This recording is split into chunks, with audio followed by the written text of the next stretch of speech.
Hello les maps, ici Lucille T.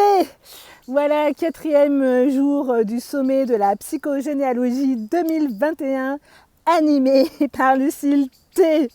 Lucille T coach même d'ailleurs, ça y est, j'ai déposé le nom et tout, voilà. Donc, en fait, tu t'es dit jamais, en fait, il y a des gens, tu sais pas pourquoi, elles sont lumineuses. Toi, tu les vois et tu te dis, waouh, mais comment elle fait, elle, pour être lumineuse, quoi, en fait? Mais c'est pas possible. Attends, elle a mis du blush ou quoi?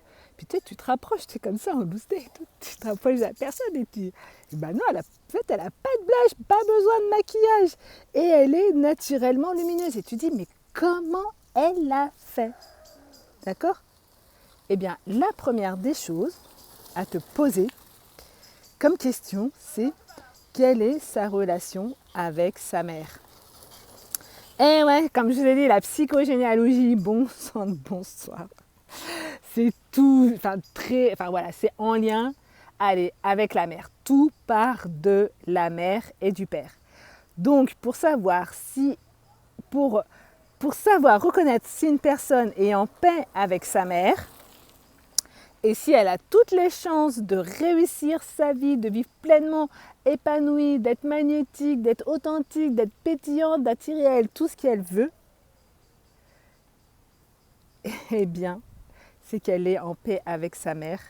Et donc là, elle sera lumineuse. Ou alors tu vas dire, ouais, mais comment on devient en paix avec sa mère?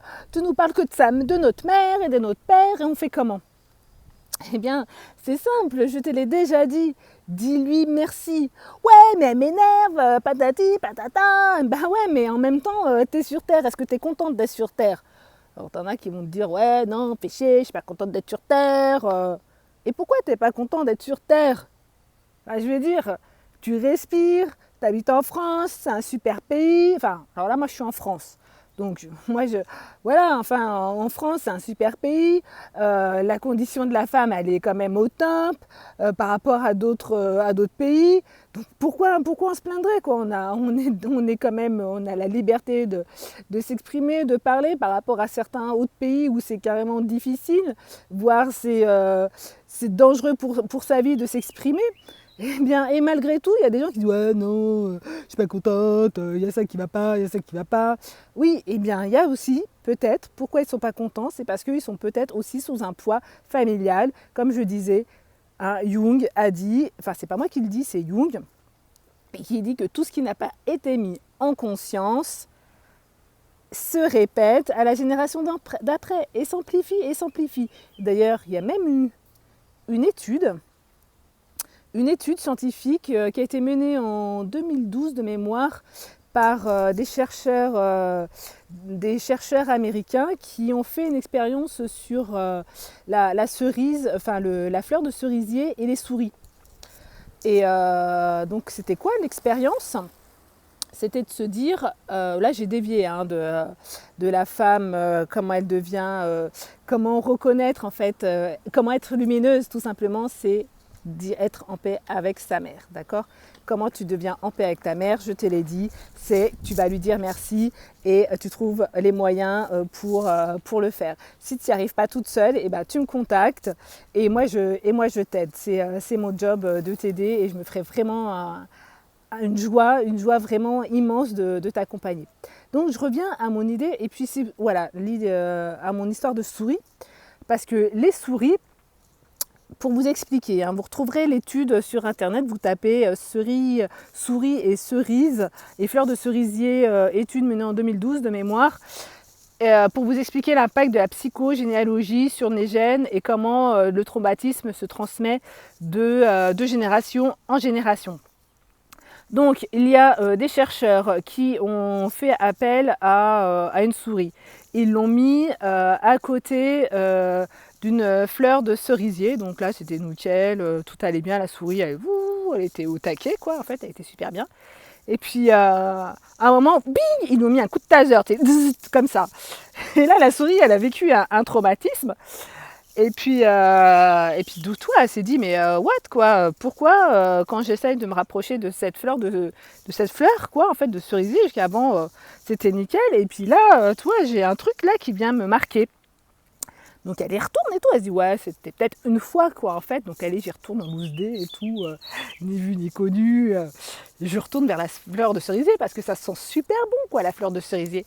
Et donc là, elle se rapproche de la fleur de cerisier et un coup de taser, là, tu vois, là c'est le choc quoi en fait. Et à force, en fait, elle imprime que la fleur de cerisier, elle imprime que la fleur de cerisier, c'est dangereux pour elle. Et donc après, cette souris, elle a des petits bébés souris, et en fait, on va trouver le marqueur du traumatisme dans son gène. Et donc la deuxième souris, elle va plus jamais s'approcher de la fleur de cerisier parce qu'elle sait que c'est traumatisant. En fait, c'est dans son gène. Et la troisième génération, elle, comme ça n'a pas été réglé, parce que les souris entre elles, malheureusement, en tout cas, elles ne sont pas parlées entre elles. Là, en plus, elles avaient bien séparé, histoire de toi. Un peu l'expérience, tu vas me dire, oui, la maltraitance des animaux. Ouais, je suis désolée, c'est en 2012, c'est fait comme ça. Mais pour expliquer, parce que les gens, en fait, ils disent toujours, ouais, c'est n'importe quoi, ton histoire de psychogénéalogie, comment un traumatisme et tout. Et donc, voilà, tu as une étude scientifique qui a prouvé ça. Et alors le comble du comble, parce que donc Jung, lui, il l'avait déjà prédit en fait, il l'avait vu dans ses années, en fait, à force d'expérience, mais ça n'avait pas été prouvé scientifiquement. Et puis toi, nous, l'être humain, il faut toujours qu'il ait des preuves scientifiques, hyper cartésiennes et tout. Donc, la troisième génération, ce qui s'est passé, c'est que la troisième génération, elle était carrément allergique à la fleur de cerisier, tu vois, un truc de fou, énorme quoi, juste énorme. Donc, c'est bien, et là, ce qu'avait dit Jung et ce qu'il avait présupposé, et même ce qu'il avait vu dans ses analyses de façon, empirique, avec ses différentes consultations et son expérience de praticien, eh bien, il avait bien vu que tout ce qui n'est pas remonté et résolu et mis en conscience dans la génération est transmis à la génération d'après et est amplifié avec le temps, tout simplement. Donc voilà, en fait, d'où l'importance de régler, de nettoyer les mémoires sur du transgénérationnel et d'utiliser la psychogénéalogie pour lever tous les blocages, pour vraiment vivre pleinement la vie qu'on mérite toutes de vivre et d'être pleinement authentique, magnétique, authentique et pétillante, parce qu'on le mérite vraiment toutes. Allez, bien écoute, je te souhaite une belle journée.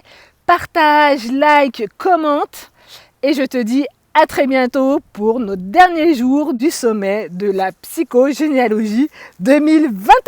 Youhou! Allez, c'était Lucille T. Je te dis à très bientôt.